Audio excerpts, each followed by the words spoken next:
Thank you for joining our webinar, How to Manage Contracts in a Digital World. Thank you very much for your time and thank you very much for your interest. Today we have a panel of speakers. My name is Kevin Kursat Devecioglu. I'm the Managing Director of Bimser International. So I'll be presenting Bimser International. Today with me, I have Daniel Kohlberger from KBL Kohlberger Law Firm based in New York. So we will hear from Daniel with regards to his expertise in contract management and contracting. And also today with me, there is Anderson Wang. He is our process software engineer at Bimser International. So we'd like to thank you for your interest and thank you for joining us today in this webinar. This is a live webinar, so please keep your microphones muted. And if you have any questions, please type your questions in chat box. We will address your questions during the Q&A session. So let me give you some brief information about Bimser International, about who we are and what we do, and then we'll connect Danielle and we'll learn about fundamentals of contract management. We are Bimser International. We are an enterprise software maker since 1998. We are based in New York, and in essence, we believe in simplicity. We help companies simplify their processes with the help of our software products. We are a group of companies. Our software development center and our global headquarters is based in Istanbul metro area, where the yellow dot is on the map. We have another company in Europe, in the Netherlands, for our European sales and development operations. As I mentioned earlier, Bimser International is based in New York. As a group, we are about 150 people. We are a growing organization.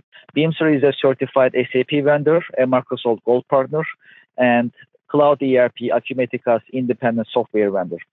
Also, please keep in mind that Bimser is ISO 9001 certified, ISO 271 certified, and it has a Pink Verified certification for IBA ITSM ITOM solution. Let me give you brief information about our product range. We have been very focused since 1998. That makes us a specialist. We have IBA. IBA is our workflow and records management platform. One can develop solutions on IBA to automate processes and to digitize forms and internal processes.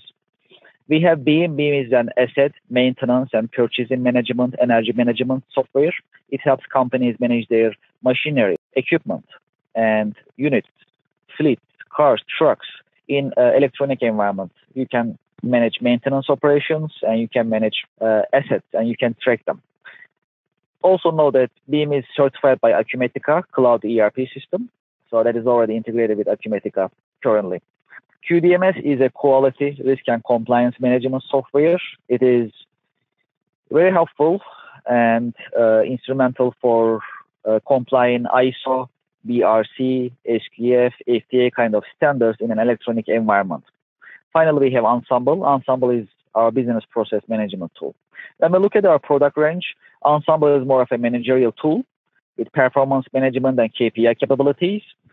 IBA, BIM, and QDMS, they automate processes. All of our products, they can work standalone, they can be integrated with each other, and they can be integrated with any system, any ERP, any CRM system available in the marketplace via web service APIs. Here you can also see the number of clients that we have globally. We have a lot of clients and they are growing every single day. These are some of our references available on the screen right now. These are enterprise references available. On the screen, we have more references available also in mid-market and different verticals as well. 3M is one of our clients using our workflow engine in 17 different countries. We have United Nations. They are using our records management and document management system in Syria for refugee tracking.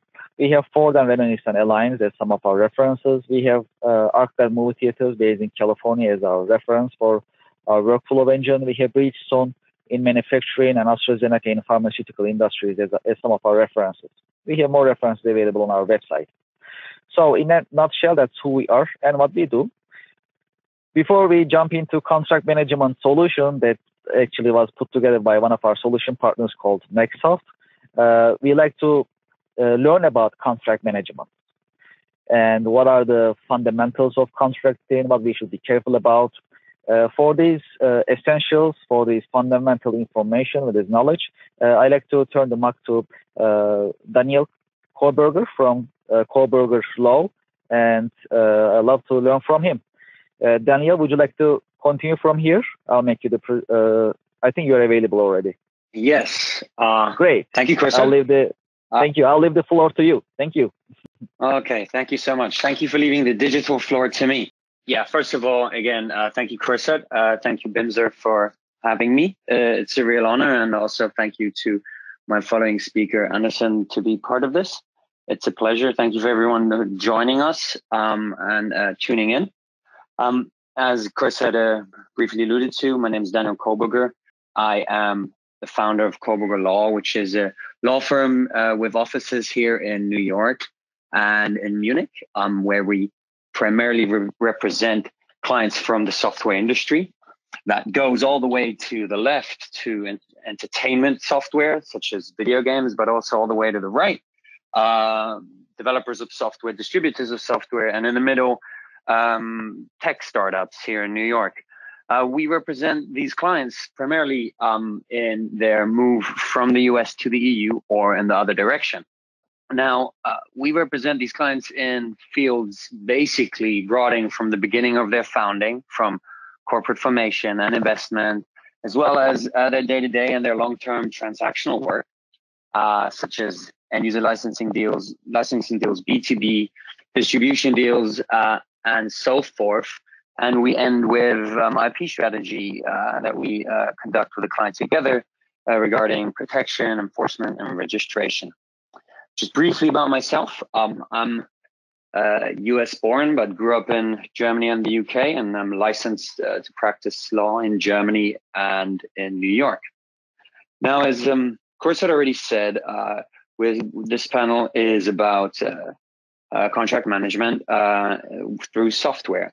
To be able to do that, you have to also have a fundamental understanding of what goes into a contract, why are contracts actually there, in particular written contracts, and what do they actually do? Obviously, we can't dive too deeply into everything. We have 15 minutes. So I'd appreciate it if you would address questions, as Chris had mentioned, at the end in the Q&A. I will try to give this a top-level understanding so you can have a couple of takeaways and kind of gauge every time you set something up, a contract, that you know what are the pillars that we're talking about. So first of all, why do we need written contracts at all? And this is a prime principle. We don't actually need any written contracts. We could just agree verbally to anything that we like, as long as it is not illegal or we're forcing someone. And we can do that without any form. We can do that verbally, non-verbally, written, digitally, in any way you like to have it. As an example, Kursad could offer me his pencil that is value 50 cents for $500 million. We could agree to that verbally. Now, I would have to pay him. Now, if he tries to enforce that in front of the courts, he will have difficulties proving that, because it's a ridiculous deal, even though I'd be a bad businessman. So that shows that this written agreement, be it digital or on a piece of paper, is already fundamental to showing that the deal actually happened. Now, aside from that, we do need, law does require in certain scenarios that we have a written agreement, in particular, if we are talking about agreements over software, such as licensing deals. The US law requires that there is a written agreement in place anytime we transfer copyright or patents. So aside from the necessity to show that a contract actually happened and that sometimes law requires it, the most fundamental benefit of a contract is that it gives you clarity and predictability as to what you should do and what you can expect other parties to do. Now, when you set up a contract, there'll be an abundance of terms that you're going to have to consider. You're going to have to consider many obligations and responsibilities regarding what you're actually buying, but also ancillary obligations. You're going to have to clarify who's going to take the risk for if something goes wrong and who's carrying the liability. Now, if you go through a contract, the decisive thing is in the end is that you're signing this and that you're going to be legally bound, and this can be enforced against you. And this brings me to the next just pillar of a contract in general, which is it gets you thinking about the deal you want to strike, because you're going to be legally bound by this. In essence, and this is kind of where I would like to kick it off for the contract management, is the contract itself can only be as good as a deal that you strike in the beginning. So you're going to have to negotiate and use your leverage and have certain tools and frameworks in place that allow you to actually set up a proper deal in the beginning before you go and draft the contract. So with knowing that, what does a contract just on a broad spectrum really do? So a contract does, in essence, and this is how you would have to also structure your management tool, does two things. It defines your obligations of you and the other party, and it allocates the risk if something goes wrong. So in simple, the obligations could be deliver a washing machine, and the other party, let's say the reseller, pays for it. Now, when I was talking about the deal structure is so important, I meant you're going to have to upfront, before you sign a contract, define what type of washing machine, what type of feature, and you're also going to have to define how is payment made. Is it upfront? Is it by schedule? Is it later been made? Is it are you going to pay by credit?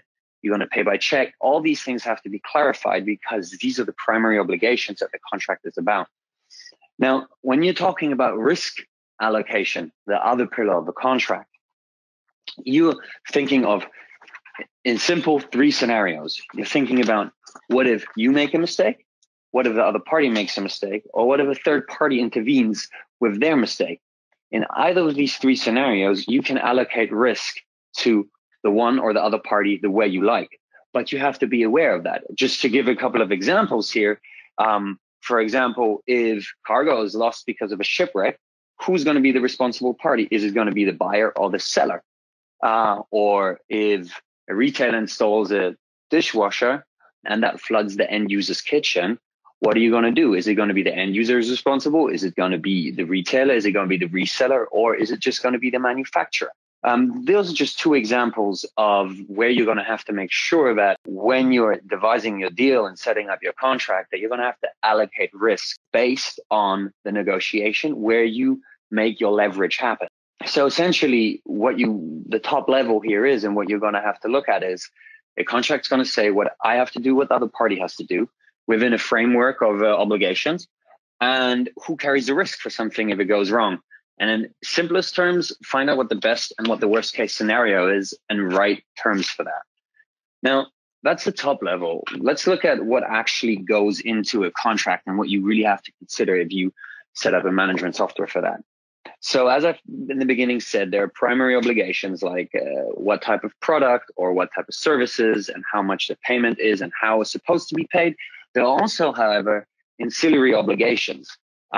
We call them secondary obligations. These are, on the one side, you're going to have to find out what the representations and warranties are that you're going to make.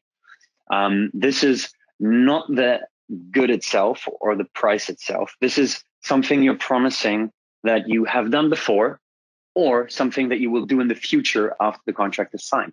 For example, with a software licensing deal, you have to make clear, if you're the buyer of a software licensing deal, that the seller represents that he has acquired all necessary licenses to authorize him to sell this software to you. In turn, if you are performing some kind of services, you have to make sure that the person who's providing the services will not infringe third-party rights or any law, or abides by certain standards to perform these services.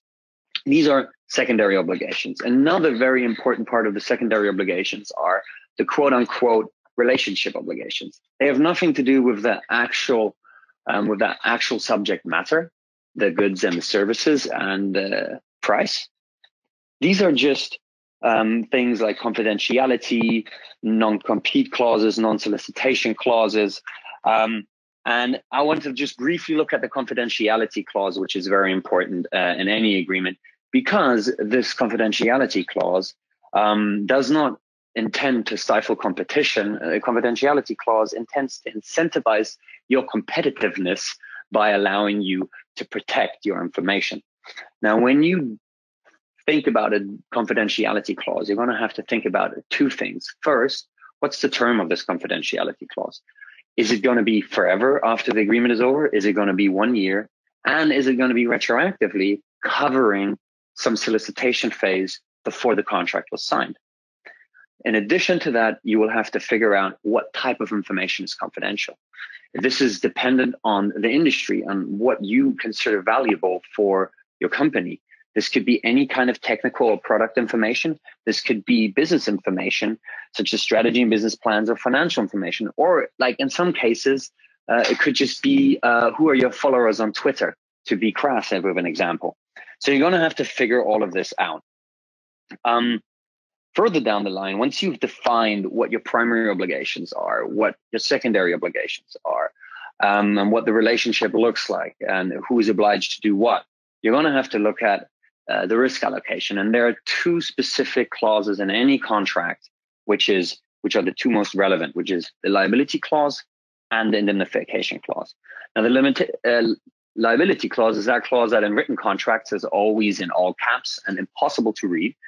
So this clause, basically from the seller's perspective, the person who performs the services, it's his chance here to let his leverage go wild and say, okay, well, my services or my goods, I'm not liable for anything. You could potentially exclude all of that. Now, if the buyer really wants that is another question.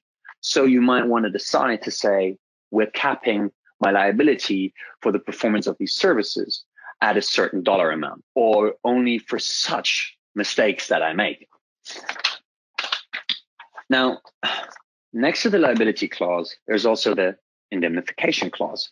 Indemnification clause is a bit more difficult, but in particular, when you're looking at a contract that's going to cover a longer supply chain, very valuable, because indemnification clause guarantees you, let's say, as a reseller, that if the retailer sues you for a mistake, you can go back to the manufacturer and claim against him to reimburse you for any damages or costs that you incurred because of that claim by the third party.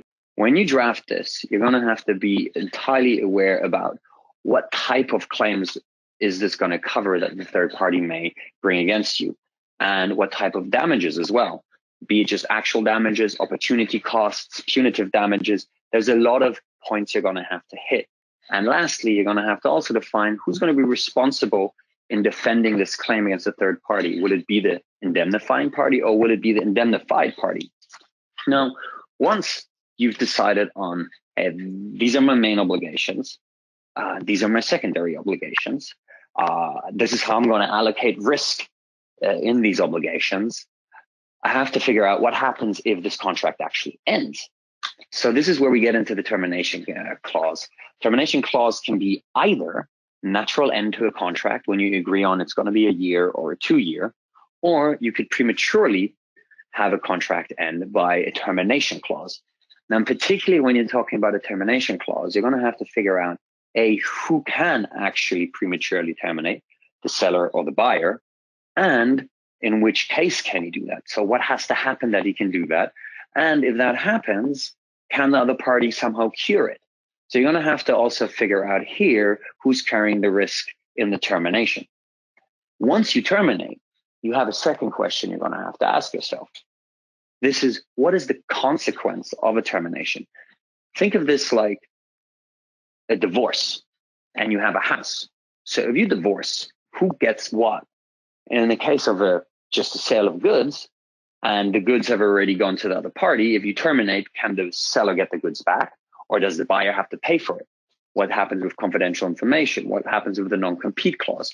You're going to have to think about all the things that we thought of up front, how it happens when you divorce your business partner.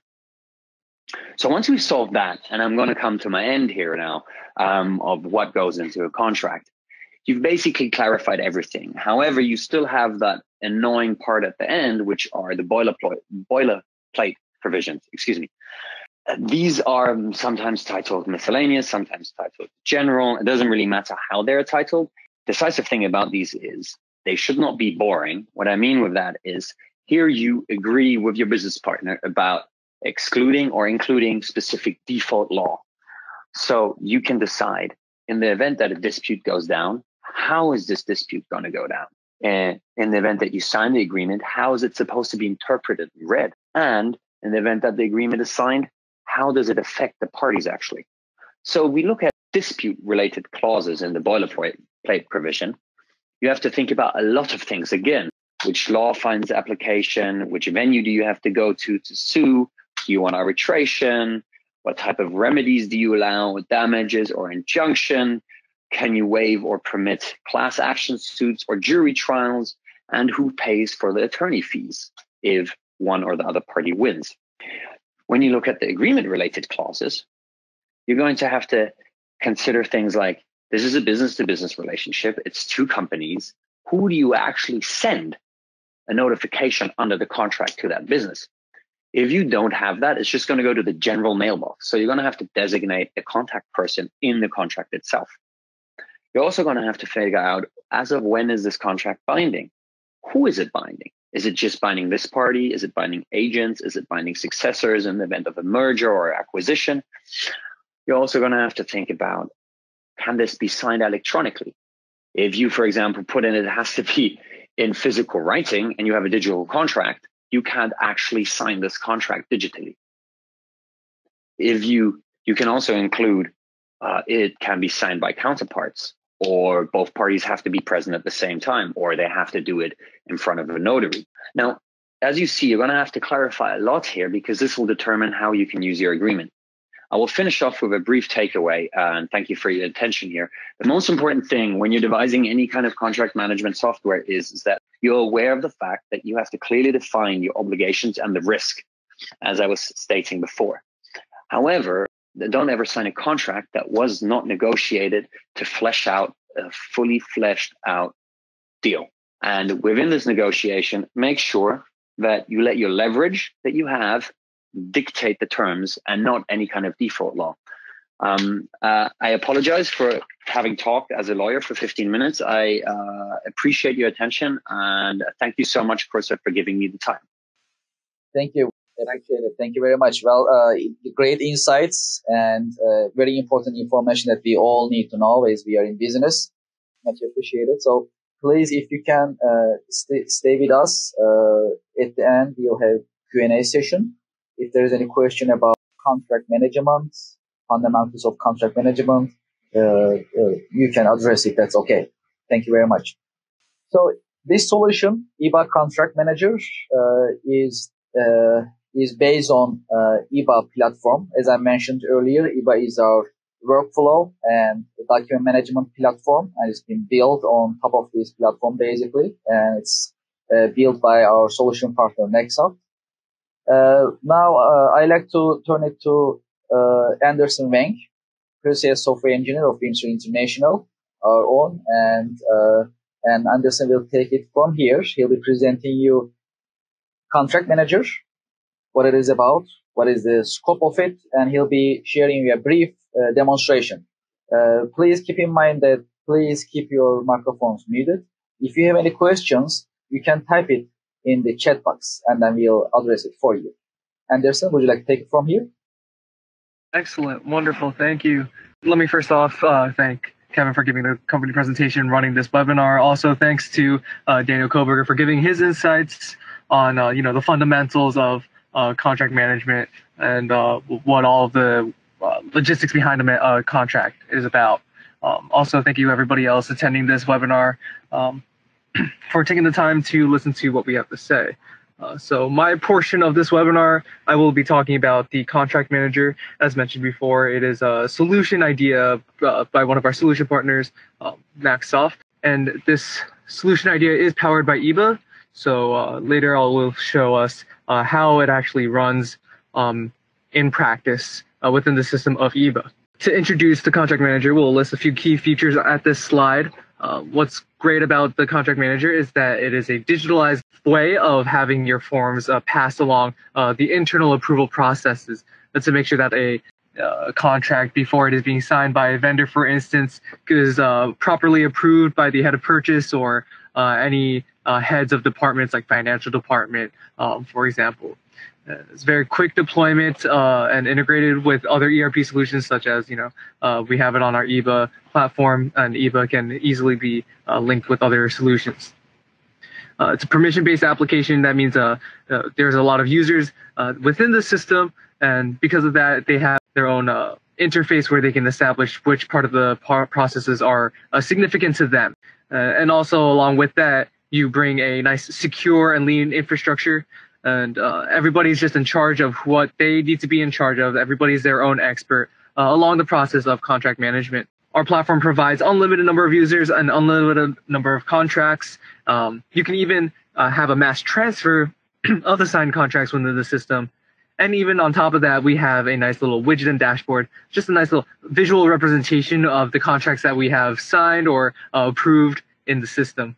In our demonstration, we will be showing the contract manager work with the Cloud ERP Acumatica. So that will be a little example of how we can have that integration step. What are the benefits that can come with Contract Manager? Well, very simply, we have a nice corporate memory. So a single point of access where we can see all of the contracts that we have had all the way down into the past. So a digital contract library, in essence. And with that, you have a lot of quick access. You have a strong storage of the contracts, also whichever versions and the history. Any annotations or notes regarding a contract, including comments, they can all be seen and referred to in later on use of the contract. You can also have a follow-up contract validation, as well as termination reminders. So that is also very important. And with all of this types of information, again, you will be able to track that. There's a nice traceability that is reflected in the dashboard and the summary graphics. Being a digitally transformative solution, this is a time saver. And on time saver, meaning that everything is very quick. People transfer the document all through the internet, and that way you are also increasing your efficiency. So the contract manager functions with 3 types of contracts. Later on in this presentation, we'll go into the little workflow or the little the diagram that explains these 3. But to list them off, you can approve and archive a signed contract, a contract that is already signed. If you need it approved before sending it into your system, that can be done with our contract manager. Or you can also control, approve, and sign a contract built out of a template. So there's a way to store a template actually within the document system of EBA, and you can pull up the variables or the terms of that template and fill it out from there. And that way you can make your own contract from that. And there's also the way to create, control, approve, and sign a contract from an entirely new document. And this will involve offering a draft. And as it's going through its approval process, people can make the draft more secure, succinct, and exactly for the task of what the document is for. And at the very end, the creator of the documents will approve it and bring up a more official copy, a signed form of that contract to be sent to the system. So each of these contracts, there are specific concepts that need to be established, and these are the vendor details and the purchasing order details, contract details, penalty terms, and warranty terms. These are all very required for each contract, as we had mentioned in there, what Daniel had mentioned earlier during his presentation. In our case, we're going to be bringing our vendor information and purchasing order information from Acumatica. Sit tight, we'll get right into it when we bring our demonstration, but first, I had mentioned already, we have these process flows. Judging by the simple diagram right here, you have a flow starter. They bring out a signed contract and they want to get it reviewed. So they will send it over to the legal department. The legal department has the option to decide if they want to approve it, or maybe they want to suggest a revision or ask the flow starter to review the contract again. So they can choose to do that, which brings it back to the flow starter. Essentially, this can go in a cyclical order where the flow starter can also ultimately choose to cancel the document. And all of that can be done just through their own specific interfaces, their own particular interfaces or user logins of EBA. But let's say the signed contract goes to approval. The same thing happens. The same process goes with the finance department. Now, the finance department, when they approve, that is when they can either process, they can choose to have the document stored straight into our EBA document management module, but they can also send it to Acumatica, as you will see later. So that is a very seamless integration for any ERP system. And also, it's when you send it to Acumatica, it will also be stored in the EBA document management. So that can be set as well. The next one is templating. I explained this before. You have a template. You use the template to adjust it, prepare it, all the way up until the part where before you want to send it to Acumatica or put it in your document management, you can actually send it to your vendors, or you can ask for internal signatures. This is a way to establish the status of that current contract. That is very important when you are documenting the stages and statuses of the contract for later use. When you look at the history, the timestamps, who was involved, all of that, it gets recorded in the system. And then lastly is a new document contract flow. Very similar, but it is not out of a template. It is just straight out of a new draft. And this process flow is what I will be guiding us through in our demonstration. So to start off, the flow starter is going to be a user named Anderson Way. So I will sign in, and currently I'm Anderson Way. I want to just showcase how the vendor contract management works. So I go into that little establishment here.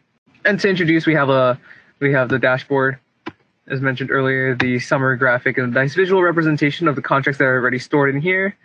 As you can see, it's very interactive, very real time. You can choose to refresh these as any way you want. You can also see the numbers on it. It's very interactive. Let's say if you want to see only the completed contracts, you will see them here, also by their contract types categorized as such. So that is a little showcase of the summary graphics. Now, when you bring down the vendor contract management, you also see the archive. So if you want a more documental or more informative version of seeing which contracts are in the system, you can do so here. The contract archive is the overall contract, so you can actually scroll all the way down and see the processes or the statuses of those, whether they are approved or in preparing. And you can search in here across multiple fields. So, and also these fields you can be readjusted, dragged and dropped in that matter. So you have full customizability on how you want to maneuver through your archive. So we have the general contract archive, we have the signed contract archive, which is the ones that are completed contracts that are sent into the system, or maybe Acumatica, for instance. And we also have the template caption map. So this is in relation to the template that you use when you are creating a templated contract, and this is in correlation to a template that is already stored in the document management system. And then this drop-down is the parameters that we will be using. So we have the contract types as listed here. This is within the system of EBA. The approvers, these are the people that will be coming into play as we run through our example. These are going to be Anderson, Emily, Lily, and Oliver. As Anderson, Emily, Lily, and Oliver, yes. The vendors and purchase orders for our demonstration, they're going to be coming in from Acumatica. And lastly, we have a customization map, and these are just nice little toggles that you can use for designing your contracts, because these are very important types of fields. Right, so now we will create our form. And again, we're following this backbones design right here. So it is a new contract.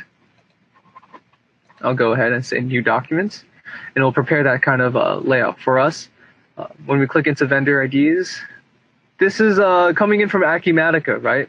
So I want to say use this vendor. This is our example vendor, CW Internet.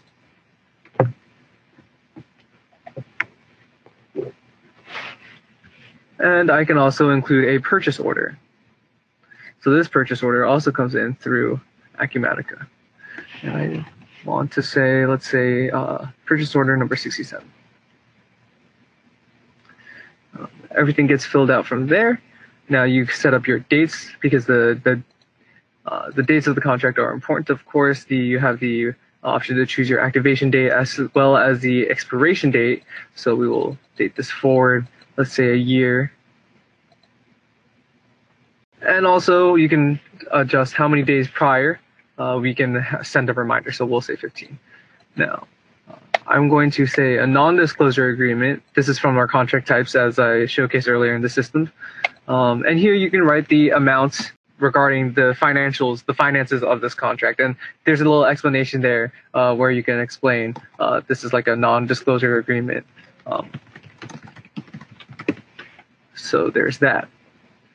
Next up, we have these related fields, the penalty clause.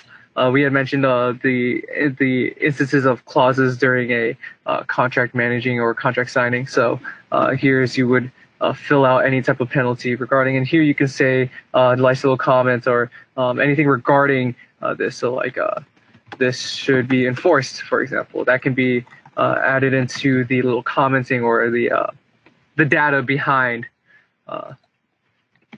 our contract. So the same can go for the warranty clause, also for the tax clause. So I will say like 18%, for example, and that will be generated there. I can also add the explanation. Here, this field, the explanation is your general comments of the contract overall. This will say, I will say, I am the flow starter. This is important later. People who access this contract in the later steps of the process can also see this type of comment. So there's a lot of communication going on throughout this process flow. There is the opportunity to add a supported document. This document can come in any different types of file types. Right now, I'll attach an image. So that will come alongside the contract itself. So it's nice to keep them all in one place digitally. And lastly, we have our new document. And I'm going to make sure that you upload it as a documents file. Reason being is that document files, you'll see later, you can add a lot of annotations and notes, very customizable and free in that sense for anybody else who has opinions or any notes that they'd like to add to the document. Okay, so without further ado, I will send this contract. After the preparation, it will alert to me that it has gone to Emily Brown, the head of purchase. So now we're at the next step of that workflow, right over here. So allow me to log out and come in back into EBA as Emily Brown.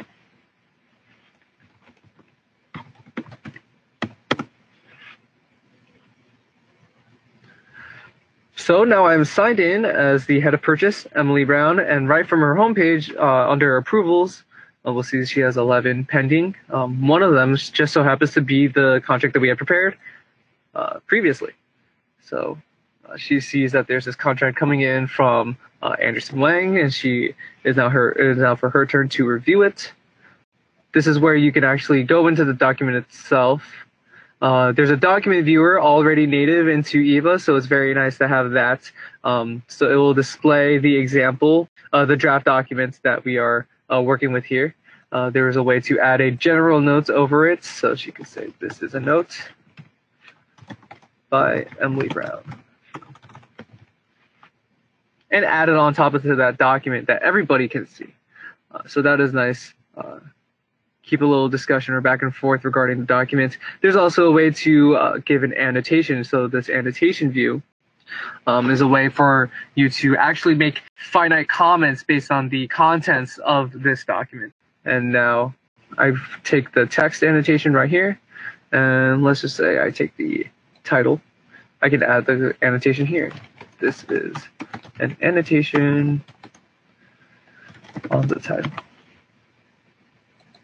So yes, you have a lot of tools here. You can zoom in and zoom in out. You can actually search through the actual contract, the actual draft. There's ways that you can edit it any way you want. So this is the advantage of having your drafts as a document, right? So now we are done editing that. We can check out, because a lot of the document management within EVA, it goes on through a check-in and a checkout system. That's keeping version control to make sure that no two people are editing the same contract at the same time. Great. So Emily Brown looked through this contract. She made any notes or annotations that she needs, and she will approve it. Again, she could also choose to review it. If she were to do so, the flow would go straight back to Anderson, where he would review the contract and decide if he would like to cancel it or send it through the process again. So again, there's a lot of back and forth. There's a lot of communication, but that's what keeps it succinct, and that's what keeps it very compliant. Great. Now the history tells us now we are waiting on the head of the legal department, Lily Henderson. So allow me, right here, we're at this step of the process. I will log out and log back in as Lily Henderson.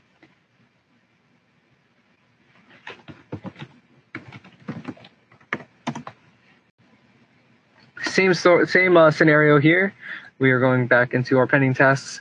We see the contract that we've been working on in this demonstration. This is where the head of the legal department needs to make sure that this goes with under whatever she is in charge of regarding this contract and make sure that everything is compliance, right? So that is her task, and she can always go through and add her own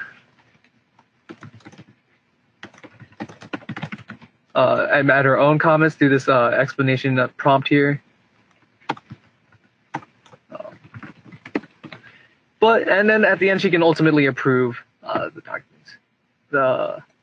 So then next up on the workflow, we'll see it's now sent to Oliver Carter, right? So go back to our main menus here, and we see that this the number of approvals here have decremented, so that's the pending tasks.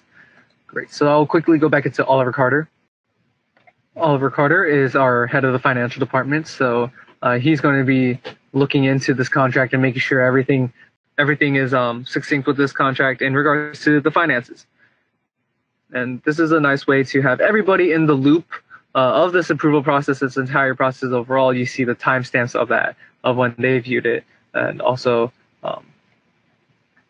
with that, he can approve. And when is that done? You see it goes right back to the flow starter. It's up to the flow starter to go to the next step, and it also says that in our flow history. So now I will finally go back to Anderson. He just had his draft approved, and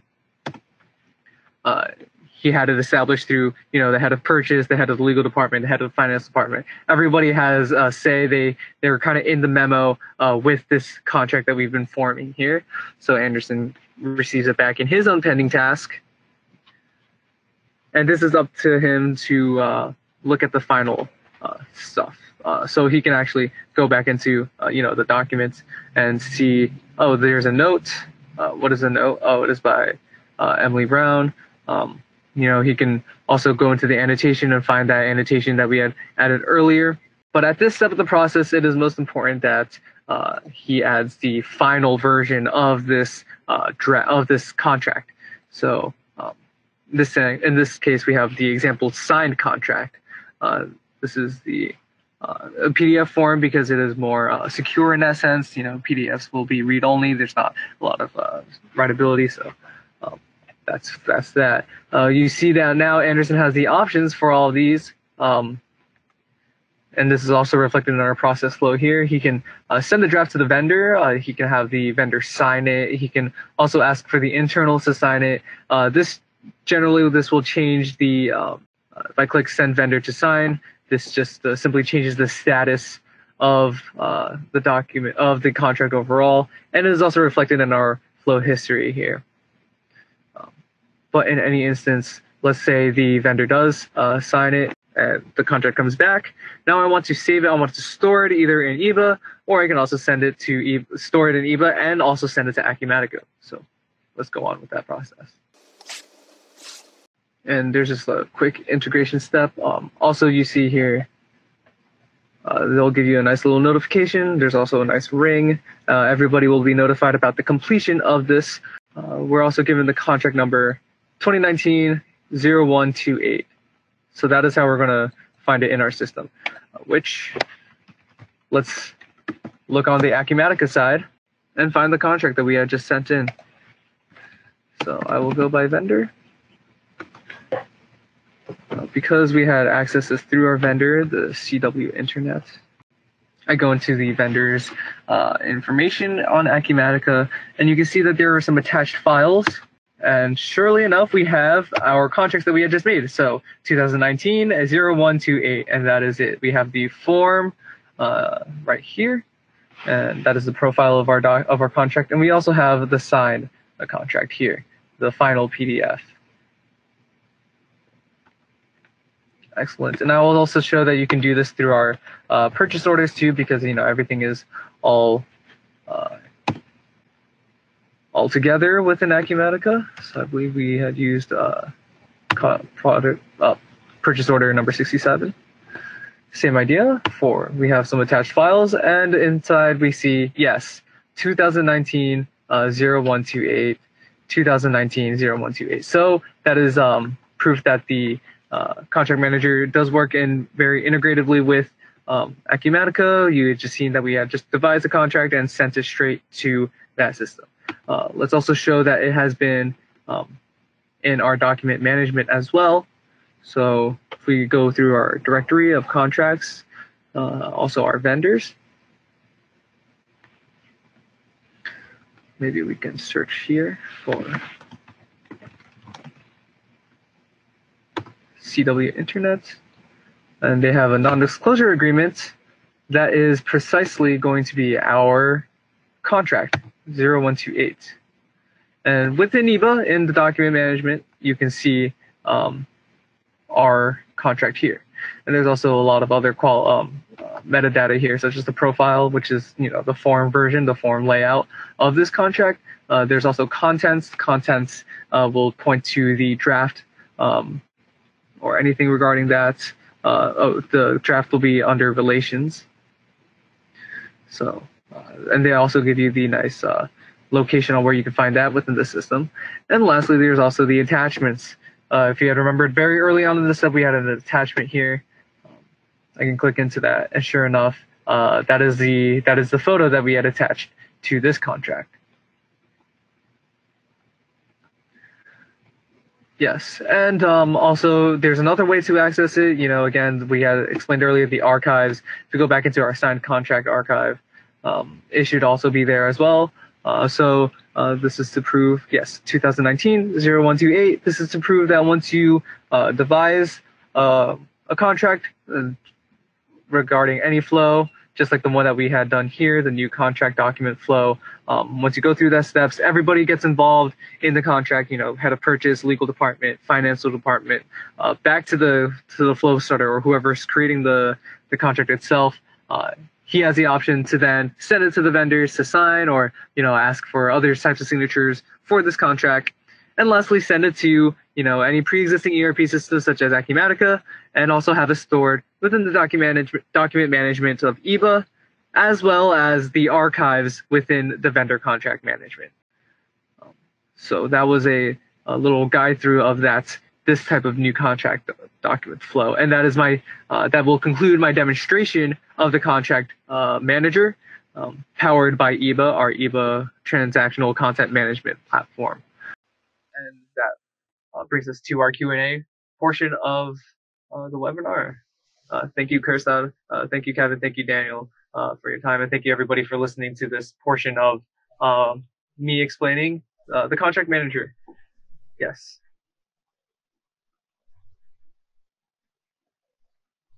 Thank you, Anderson.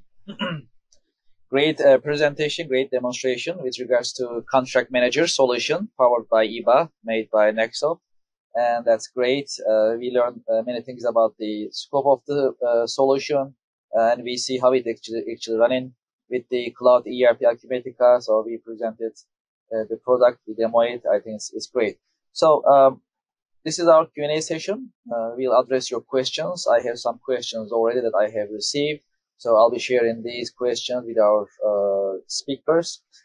Just know that we keep the contact information on the screen right now. So for future reference, after this webinar, if you like to get in touch with us, with any of the speakers in our panel, please feel free to reach out and connect us for further discussions, or if you have any questions that you'd like to share with us. So we'll keep the contact information on the screen for a while.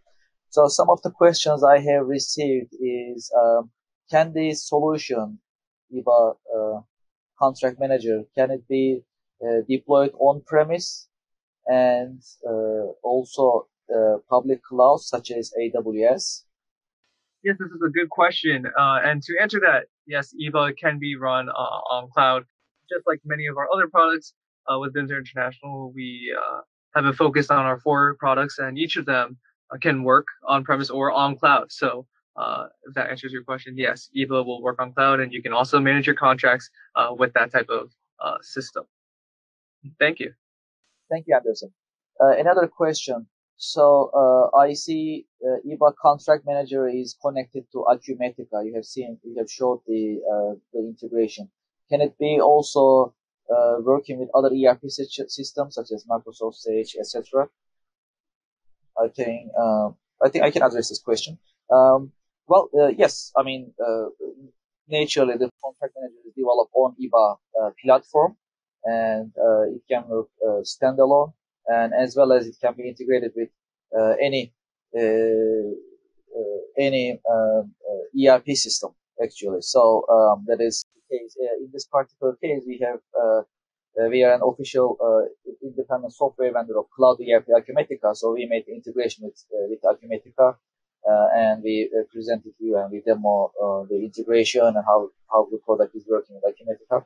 However, for any other projects, of course, we can also make some adjustments, and the solution can also work with another ERP system available. That is not a problem for us. Thank you for this question. So it shows the capabilities of our solution and our basically flexibility. Is there any mobile app available that I can run this solution for me to manage our contracts or for approvals and such? Maybe Anderson, you can address. What do you think? I'm sorry. Could you repeat the question? Absolutely. Can I use any mobile app to enjoy the benefits of the solution? Is there any mobile app available for approvals and contract management purposes for this particular solution? Yes. This is a good question. Yes, there is a mobile app for EBA. And the reason why this is also a really good question is because you can use the capture function within EBA to, bring your unstructured data, physical copies, documents, contracts, and digitalize them through just a photo. That is a great use of using the new technology of having cameras right on our phones. You can easily transition to having a physical documents and digitize them through EBA. Yes, thank you. Thank you, Anderson. I have a question with regards to contract management fundamentals. Daniel, it looks like it is for you.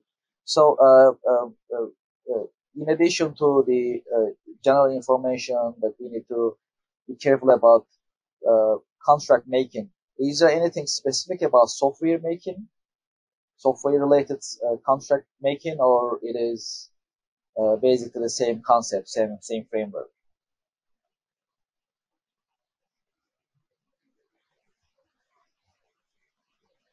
Daniel? Yeah, sorry. I just said a short. Give me 1 second. I had someone coming my office. Meanwhile, we can continue with other questions. Can Acumatica or EBA manage line item contract details? It can push updates to the ERP system. The solution is originally designed for ready-made contracts. However, to manage the content of the contract, that is also possible in the document management part of EBA, which is also included in this solution. So my answer is yes. The line items can also be managed within the contract. So and it can also be pushed to the ERP system, or it can be kept within EBA. So that is absolutely doable with the capabilities of EBA platform. It is not a problem. Great question. Thank you very much. Let me see if Daniel is with us or he's. Yes, Chris, sorry about that. Not a problem. Yes, no problem. Thank you very much. Very. So, could you repeat the question? Absolutely. When you're making any contracts in software industry, is there anything specific that one needs to be careful about, or the same framework is still? Good question. Very good question. And so first of all, the difficulty of diving into contract management from a legal perspective is obviously that you can make the contract more efficient, but at the same time, you're going to always have to take all the steps. So what I believe is the real benefit of a contract management software is facilitating and expediting the processes between each of these steps that I was saying, like we saw in the presentation by Anderson, is making approval processes more efficient, making signatures more efficient, making it more efficient for people to annotate or look at versions. However, it is nearly impossible to make the law itself more efficient. So when you're creating such software or using some software, you will always have to go back to asking yourself why you're actually doing this and always review everything.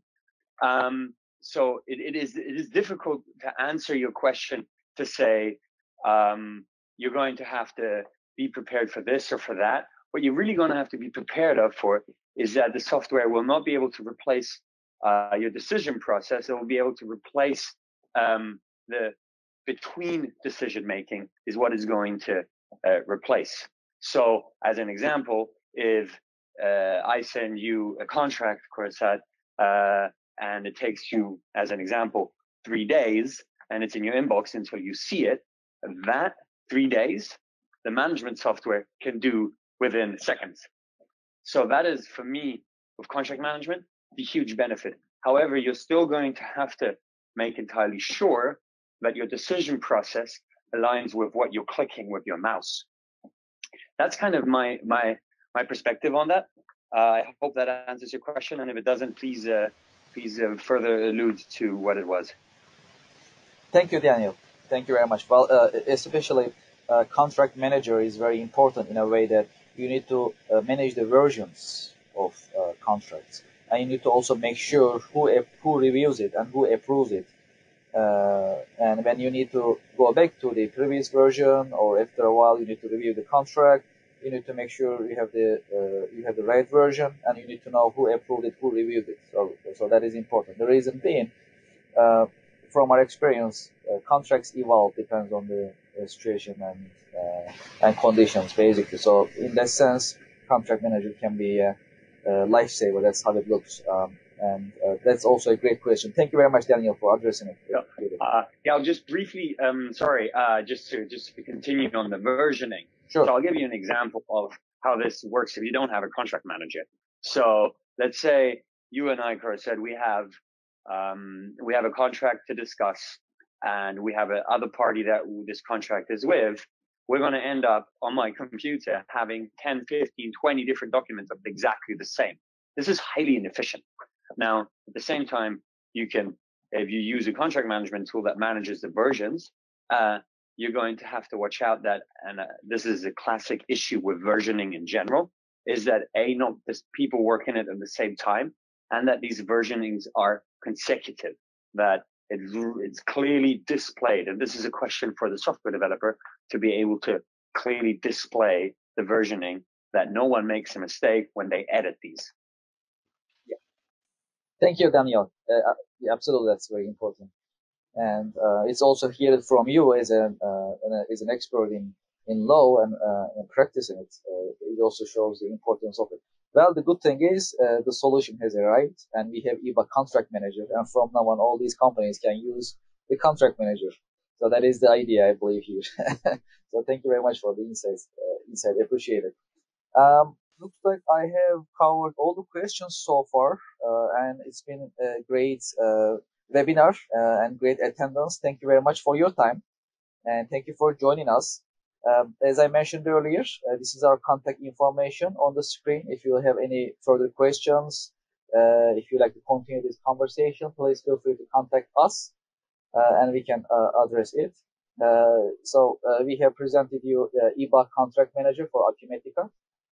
It's tightly integrated with Acumatica, powered by EBA and made by Nextsoft, and we are looking forward to our coming webinars to share more information with you. As you know, we have webinars every single month that you can follow us, and you can also learn more about our solution and software products that's available. Also, please know that we're gonna put our recording of this webinar on our YouTube channel, which is also a very active channel that we use and we keep it active regularly. Please subscribe our YouTube channel as well, and so that you can be the first one who's gonna watch our webinars. Again, thank you very much for joining us, and looking forward to seeing you in our coming webinars. Thank you. Have a nice day.